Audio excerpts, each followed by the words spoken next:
રહ્યા હતા આપણે ઉત્તર પ્રદેશની જ્યાં રામલલ્લાને આપે મંદિરમાં બિરાજમાન કર્યા. આ આશીર્વાદ મળતા થોડીક કેમ વાર લાગી રહી છે અત્યારે, એવું છે?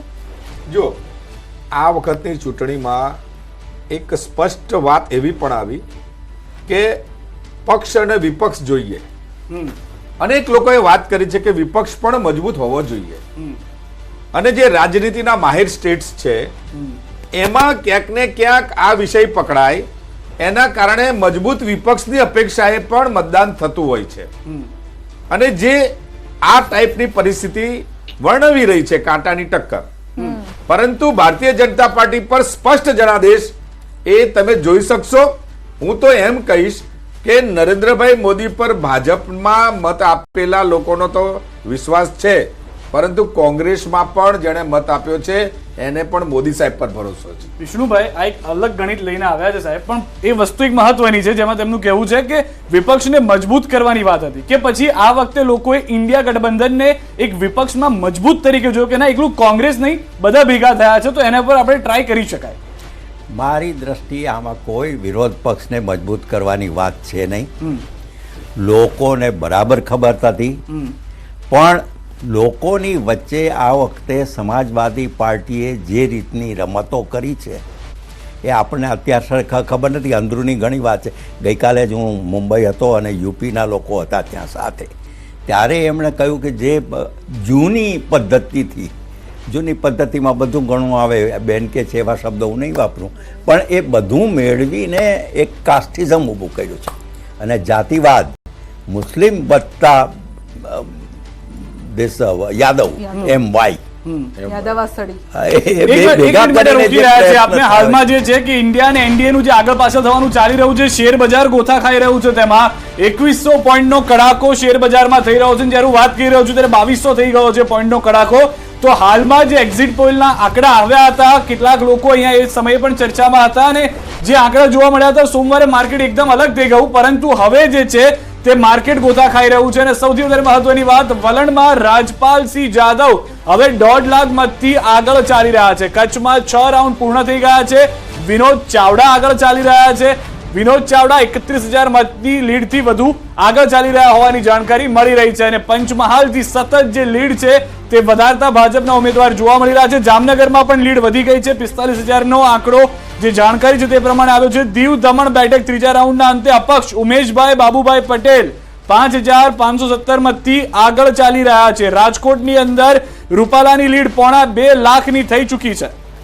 બિલકુલ, આ સાથે હજુ સતત એક બેઠક પર કોંગ્રેસ જે આગળ ચાલી રહી છે એ જોવાનું રહેશે કે કઈ બેઠક છે સતત જે આગળ ચાલી રહી છે. શું એ સાબરકાંઠા બેઠક છે, બનાસકાંઠા બેઠક છે, કઈ એ બેઠક છે એ પણ જોવાનું રહેશે. ગુજરાતમાં 3 સીટ પર ભારે રસાકસી હજુ પણ જોવા મળી રહી છે. સવારથી આપણે જોઈ રહ્યા છે, જેમાંની બેઠક છે પાટણ. જે આ પાટણ બેઠકની આપણે વાત કરી રહ્યા છે એ બેઠક આ એક એવી બેઠક છે જ્યાં યાદ છે, મેં પહેલા જ વાત કરી હતી સવારમાં પણ, કે આ બેઠક પર કેટલાક પાટીદારો એકઠા થયા હતા અને તેમણે પાટીદાર અનામત આંદોલન સમયે જે ચહેરા હતા એમાંથી એક હતા અને તેમણે શપથ લેવડાવ્યા હતા કે આ વખતે બીજેપીને જાકારો આપવાનો છે, કોંગ્રેસને જીતાડવાની છે.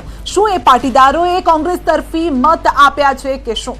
યુપીના પરિણામથી, એટલે કે યુપીના રુઝાન, જે પરિણામ નહીં રુઝાન આપણે લખવું પડશે, યુપીના જે રુઝાન સામે આવી રહ્યા છે તેનાથી ભલભલાના શ્વાસ અદ્ધર થઈ ગયા છે. યુપીમાં એસપી 34 મતથી આગળ. જી હા, 34. યુપીમાં કોંગ્રેસ 8 બેઠક પર મત નહીં પરંતુ બેઠક આપણે લખીશું કે જે રાયબરેલીથી રાહુલ ગાંધી 50,000 મતથી આગળ. બંને બેઠક પરથી રાહુલ ગાંધી આગળ ચાલી રહ્યા હતા, રાયબરેલી અને વાયનાડ.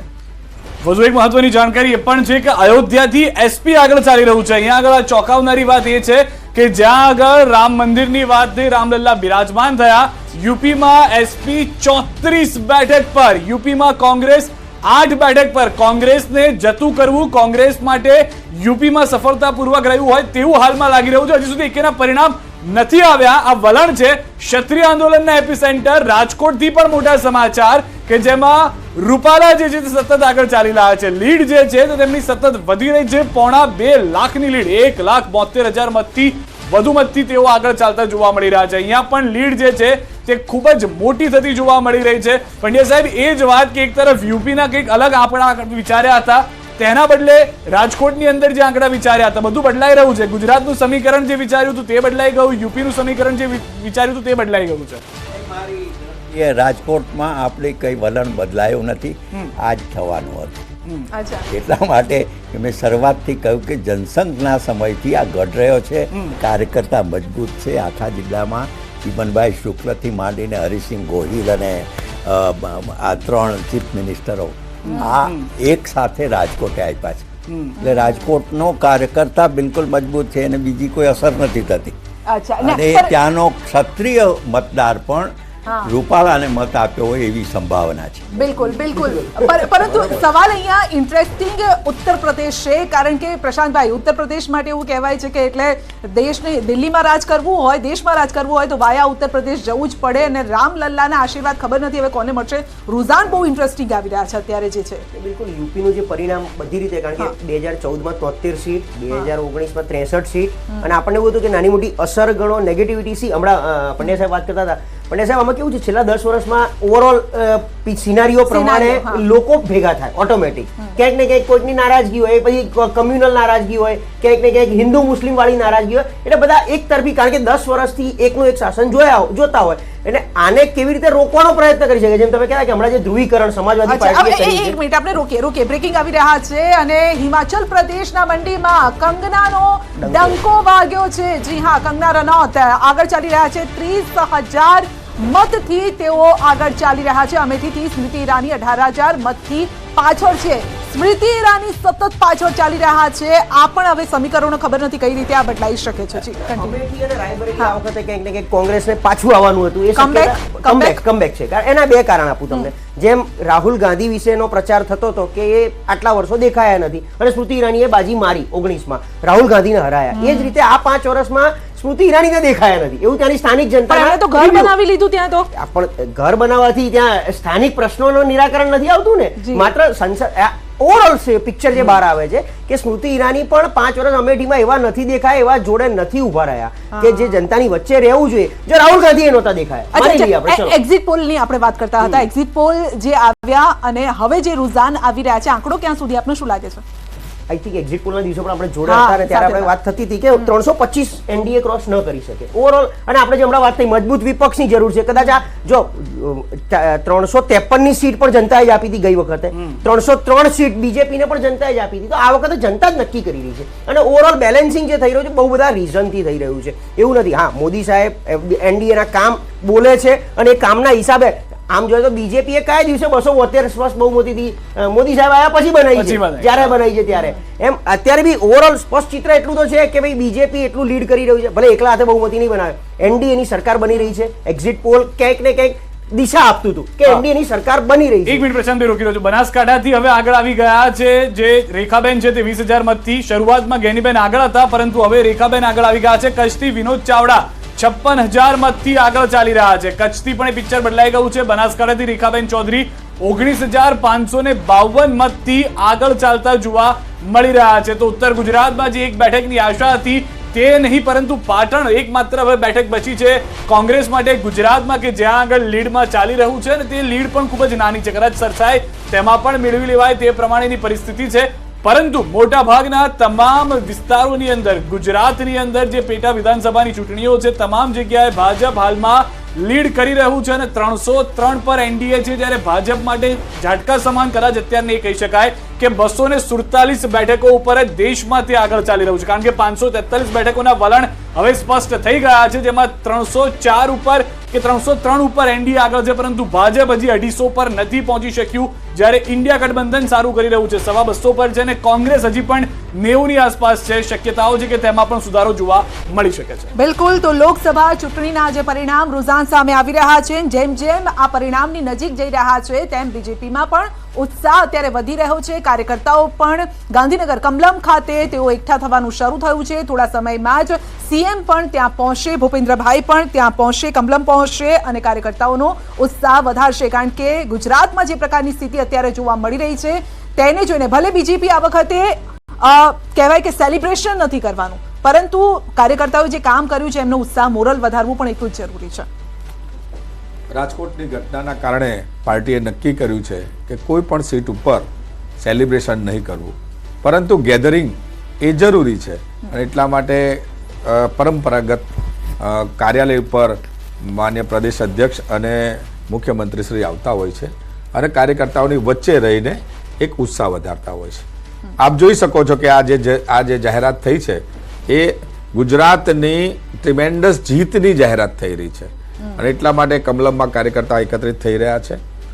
હવે આવતા દિવસોમાં કઈ રીતે આગળ વધવું છે એની જ વાતો મને લાગે છે કે આ 12 વાગ્યા પછી કરવી જોઈએ. પણ લેખાજોખા ઘણા થઈ શકે. એક બેઠક પર હજુ પણ પેચ ફસાયેલો છે. આ છે પાટણની બેઠક. ચંદનજી જે સેવાભાવી કહેવામાં આવે છે, દીકરીઓમાં દાન પુણ્યના માટે તેમને ઓળખવામાં આવે છે. ચંદનજી બસ સાચી છે. આ પાટણ સિવાય હજી પણ અમારી બેઠકો ક્લિયર નથી થઈ ને ભાજપની બેઠકો પણ ક્લિયર નથી થઈ. ઠીક છે, લીડ આગળ પાછળ થઈ રહ્યું છે. સમજી શકાય છે કે 19,000 20,000 30,000 ની લીડ છે, પરંતુ જ્યાં લોકસભામાં 20 લાખની વસ્તી વોટિંગ હોય છે ને એની અંદરથી આપણે 50% વોટિંગ થઈ તો પણ હજી આ 10-20,000 ની લીડને ફાઇનલ રિઝલ્ટ ના કહેવાય. એટલે હું સમજુ છું કે હજી આપણે વેઇટ કરવું જોઈએ, વિચારવું જોઈએ અને પછી કોઈ પરિણામ અને રિઝલ્ટ ઉપર વાત કરવી જોઈએ. અચ્છા, આણંદ બેઠક પર 12,000 મતનો જ અહીંયા ફરક છે. મિતેશભાઈ 12,000 મતથી આગળ ચાલી રહ્યા છે. એટલે તો હું કહું છું ને કે 12,000 15,000 30,000 એ પણ લીડ કાપી શકાય છે. એવું અચ્છા. નથી કયા રાઉન્ડ ક્યારે ખુલે છે, કયા બૂથો ખુલે છે, એના ઉપર ઘણું બધું દારોમદાર હોતો હોય છે. તો લોકસભા પેટા ચૂંટણીની ખબરોમાં વધુ એક જાણકારી. સવારે 8 વાગ્યાથી 11 વાગ્યા સુધી સતત મહા કવરેજ ન્યૂઝ 18 ગુજરાતી પર આપ વિધાઉટ બ્રેક જોઈ રહ્યા છો.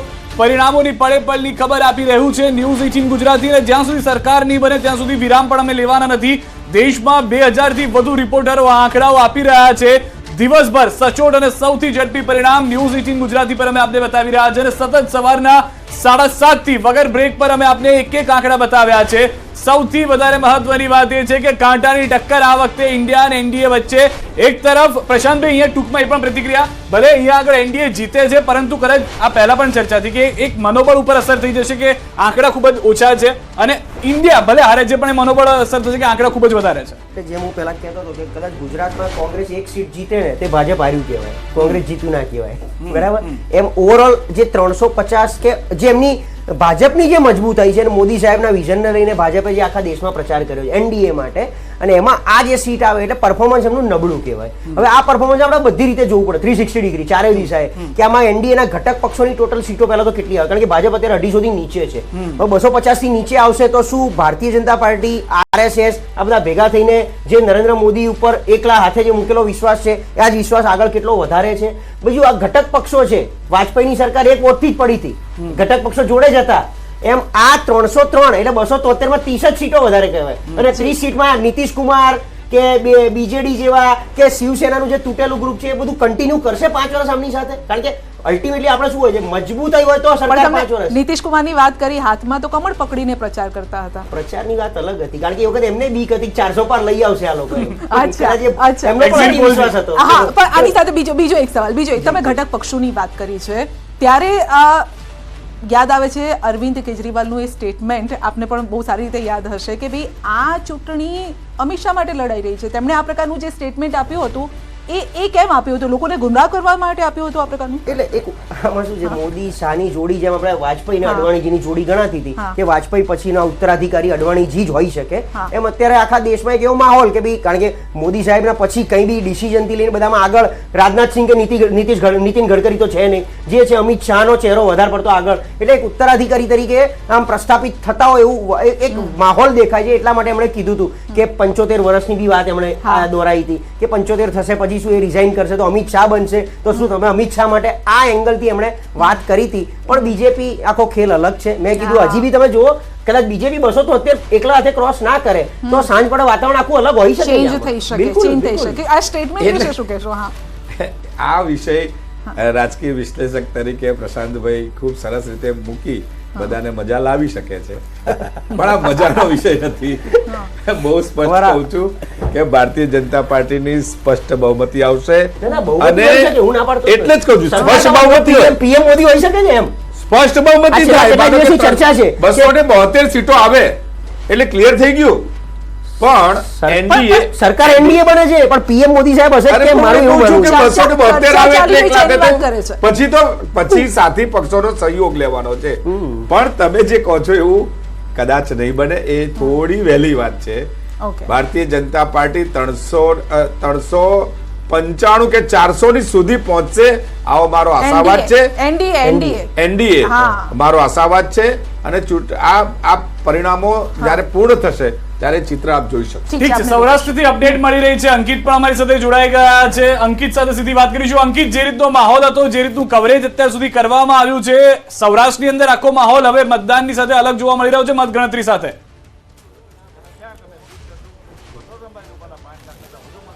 ચોક્કસ, ખાસ કરીને વાત કરવામાં આવે તો રાજકોટ લોકસભા મતવિસ્તારની વાત કરીએ તો જે પ્રમાણે પરિણામો સામે આવી રહ્યા છે અને 7મો રાઉન્ડ છે તે હાલ અત્યારે શરૂ થઈ ચૂક્યો છે, પરંતુ અત્યાર સુધી 6 રાઉન્ડની મતગણતરી પૂરી થઈ ચૂકી છે. 7મો રાઉન્ડ શરૂ થઈ ચૂક્યો છે.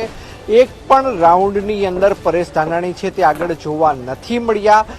ક્ષત્રિય જે સમાજની જે વિરોધ હતો, ખાસ કરીને એપીસેન્ટર રાજકોટ રહ્યું હતું, પરંતુ તેની કોઈ વિરોધની અસર રાજકોટ ઉપર જોવા નથી મળી રહી અને 1,86,000થી પણ વધુ મતોથી છે તે પરસોત્તમ રૂપાલા છે તે આગળ જોવા મળી રહ્યા છે.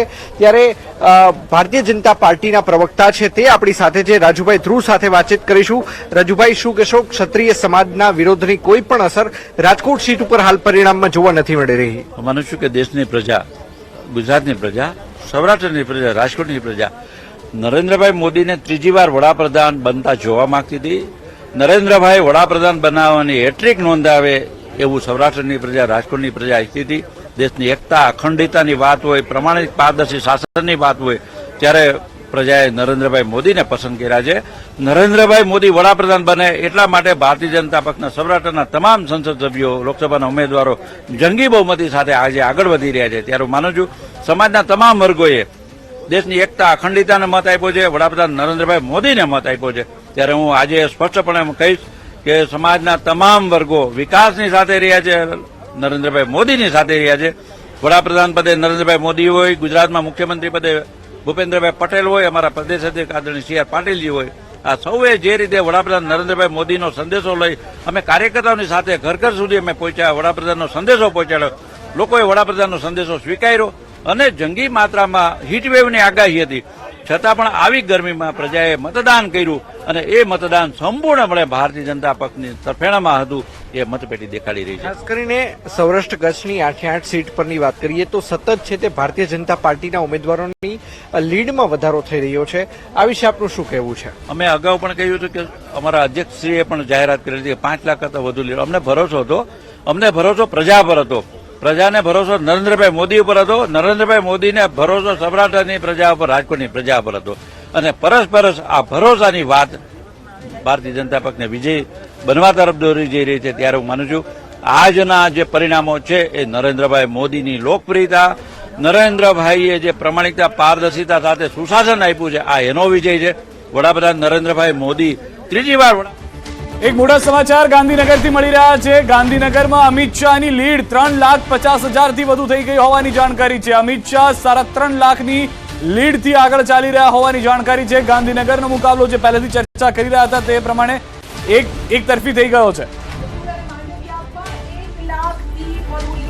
આગળ ચાલી રહ્યા છે તો મોટા સમાચાર છે અને સૌથી મોટી વાત એ છે ગાંધીનગર લોકસભા બેઠક સૌથી મહત્વની આ બેઠક છે અને હિસ્ટોરિકલ આ બેઠક પણ કહેવામાં આવે છે બીજેપી માટે. એટલા માટે કારણ કે પોરબંદરથી મનસુખ માંડવિયા પણ 1 લાખ મતથી આગળ ચાલી રહ્યા છે. કેન્દ્રમાં મંત્રી અને ત્યારબાદ તેઓ ગ્રાઉન્ડમાં ઉતર્યા અને ગ્રાઉન્ડમાં જનાદેશ લેવા માટે તેઓ ઉતર્યા હતા. એટલે ઇન્ટરેસ્ટિંગ આ વખતે વાત એ પણ રહી કે એવા ચહેરાઓને મેદાનમાં ઉતારવામાં આવ્યા જેઓ કદાચ પહેલા ચૂંટણી લડ્યા પણ નહોતા. આખા દેશની આપણે વાત કરી રહ્યા છીએ. એવા ચહેરાઓ જે મોટી જવાબદારી દેશમાં નિભાવી અને ત્યારબાદ તો પંચમહાલથી રાજપાલસિંહ જાદવ 2 લાખ મતથી આગળ ચાલી રહ્યા છે. આ એવો વિસ્તાર પંચમહાલમાં ગ્રામ્ય વિસ્તાર છે, ટ્રાઇબલ વિસ્તાર છે, આદિવાસી વિસ્તાર છે, ખેડૂતો ત્યાં મોટી સંખ્યામાં છે અને આ એવા વિસ્તારમાંથી પંચમહાલ રાજપાલસિંહ જાદવ જ્યારે આ નામ પણ આવ્યું ત્યારે લોકો પણ ચોંકી ઉઠ્યા હતા.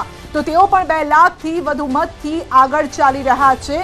તો આ સાથે હિતેન્દ્રભાઈ પણ આપણી સાથે જોડાઈ ગયા છે બીજેપી તરફથી, જે 5 લાખ લીડની વાત કરતા હતા. પરંતુ મોટી વાત અહીંયા અમિત શાહની આ બેઠક, ગાંધીનગરની આ બેઠક બીજેપી માટે મહત્વની બેઠક અને 4 લાખ મને લાગે છે હમણાં થોડા સમયમાં ક્રોસ પણ થઈ જશે. સમગ્ર ગુજરાતમાં જે પ્રમાણેના રૂઝાન છે અને 2-1 કલાકમાં જે આપણને પરિણામો પણ મળવાના છે, મને લાગે છે કે ભારતીય જનતા પાર્ટી ખૂબ સારા પ્રદર્શનથી એનડીએની સરકાર, ભારતીય જનતા પાર્ટીની સરકાર બનવા જઈ રહી છે. આ પરિણામો સંજયબેન એ પ્રમાણે અલગથી આવે છે કે સમગ્ર ભારતમાં ભારતીય જનતા પાર્ટીની હાજરી આઝાદીના ઇતિહાસમાં પહેલીવાર એવી ઘટના બનવાની છે કે પૂરા ભારતમાં ભારતીય જનતા પાર્ટી પોતાની હાજરી નોંધાવે છે, પોતાનો વોટ શેર વધારે છે અને બેલેન્સલી આખા ભારતમાં ભારતીય જનતા પાર્ટીનો ભગવો લહેરાય એવી સ્થિતિ બની રહી છે. સાથે સાથે પરિણામો જે પ્રમાણે અત્યારે આવી રહ્યા છે, ચોથો કે પાંચમો રાઉન્ડ, છઠ્ઠો રાઉન્ડ ચાલતો છે, પણ 14 રાઉન્ડના અંતે પરિણામો આપણે ભારતીય જનતા પાર્ટીની જનતાની અપેક્ષા પ્રમાણે પરિણામો પણ દેખાઈ રહ્યા છે. જનતાનો જે નરેન્દ્રભાઈ પરનો ભરોસો છે, ભારતીય જનતા પાર્ટીએ પાછલા 55 વર્ષની સરખામણીએ આ 10 વર્ષમાં જે પરફોર્મન્સ આપ્યું છે, જે પ્રમાણે પાર્ટીએ કામો કર્યા છે, લોકોની અપેક્ષામાં ખરા ઉતરવાનો પ્રયાસ કર્યો છે, મને લાગે છે કે પરિણામોમાં પણ એ રિફ્લેક્ટ થવાનું છે. ક્યાંક ને ક્યાંક નાનો મોટો ઉલટફેર આપણે જોઈ રહ્યા છે, પણ પરિણામને અંતે અમારો જે આંકડો છે, અમારી જે અપેક્ષા છે, જનતાના જે આશીર્વાદથી જનતાની પણ જે અપેક્ષા છે એ પ્રમાણે પરિણામો આવશે. મોટી વાત એ પણ છે પંડ્યા સાહેબ, અહીંયા આગળ હવે આ તમામ જે વાતો થઈ રહી છે, કયા કારણો જોઈ રહ્યા છો કે આટલો મોટો જે ફરક? કેમ કે અત્યાર સુધી આપણે વિચારીને બેઠા હતા કે એક વન સાઇડેડ કદાચ ક્લિયર થઈ ગયું હશે સરકારને લઈને, અને તેનો આઈડિયા છે કે શેર બજાર પણ આપજો 2900 પોઈન્ટનો કડાકો શેર બજારમાં પણ આવી ગયો છે. એ લોકોએ પણ આપણી જેમ જ વિચાર્યું હશે કે એક તરફું કદાચ થઈ ગયું હશે 11-11:30 સુધીમાં. આ ન થવાનું કારણ અથવા આવું થવાનું કારણ શું? એ આ પહેલેથી આપણે માની લીધું હતું, મોટા ભાગે પ્રચાર જ એ પ્રકારનો હતો અને નેરેટિવ્સ પણ એટલા જ હતા. એની વચ્ચે લોકોને એમ જ હતું કે માત્ર અને માત્ર ભાજપ આવશે, એનડીએ આવશે. હવે એક રીતે આ એક દ્રઢ વિશ્વાસ હતો, પણ બીજી બાજુ મેચ્યોર લોકશાહીનો મતદાર છે, એને પણ સાવ કોઈ એક જ સાગમટું બધું કોઈને આપી દેવું એવું ક્યારેય નથી. જવાહરલાલ નહેરુના સમયમાં પણ નહોતું. અને એ વખતે તો એવું કહેવાતું હતું કે કોંગ્રેસ કોઈ ઉમેદવારને બદલે ઝાડ કે વીજળીનો થાંભલો ઊભો રાખે મતદાર તો એ પણ જીતી જતા. હવે એવા સંજોગોમાં પણ પાર્ટી લોકોએ ધીરે ધીરે આ જો ભાજપ 1952થી શરૂઆત કરી, શરૂઆતમાં સર, 1 મિનિટ માટે રોકી રહ્યો છું. વિધાનસભાની પેટા ચૂંટણીના હાલના વલણમાં ભાજપનો દબદબો સ્પષ્ટ જોવા મળી રહ્યો છે. 5 બેઠકોની પેટા ચૂંટણીમાં હાલ ભાજપ ઉમેદવારો આગળ ચાલી રહ્યા છે. ગુજરાતની આ વાત કરી રહ્યા છે. પોરબંદર, વિજાપુર, માણાવદર પેટા ચૂંટણીમાં પણ ભાજપના જે ઉમેદવારો છે તે આગળ ચાલી રહ્યા છે. તો ખંભાત અને વાઘોડિયામાં પણ તે પ્રમાણેની પરિસ્થિતિ જોવા મળી રહી છે. તો સ્પષ્ટ થઈ ચૂક્યું છે કોંગ્રેસથી આવેલા 4 ભાજપ ઉમેદવારો હાલ આગળ ચાલી રહ્યા છે કે જેઓ ભાજપમાં જોડાયા અને ફરી એક વખત ચૂંટણીમાં મેદાનમાં આવ્યા હતા. તમારી એ જ વાતને આગળ વધારું કે આ જે વિધાનસભા પેટા ચૂંટણીઓમાં જે કોંગ્રેસના લોકો હતા એ આવ્યા છે. એટલે બાપ્ટિઝમ આપણે ત્યાં ક્રિશ્ચિયન પેલામાં કહેવાય છે કે પવિત્ર થઈ ગયા એમ માનીને ચાલ્યા. અને પણ લોકોએ ઉમેદવારને પસંદ કર્યા છે. એ કોંગ્રેસનો હતો છતાં ભાજપમાં પણ આવ્યો અને સારો ઉમેદવાર છે. ઉદાહરણ તરીકે અર્જુન મોઢવાડિયા તો માણસે કામ કર્યું છે અને એ ભાજપમાં આવીને એણે સાચી રીતે, સાચી જગ્યાએ અને સાચી પરિસ્થિતિમાં એ બદલો લાવ્યા. નહીં તો એને કંઈ લાવવાની જરૂર નહોતી. એ તો ત્યાં પોતાની રીતે સુખી હતા, પણ એને વધારે સુખી થવા માટે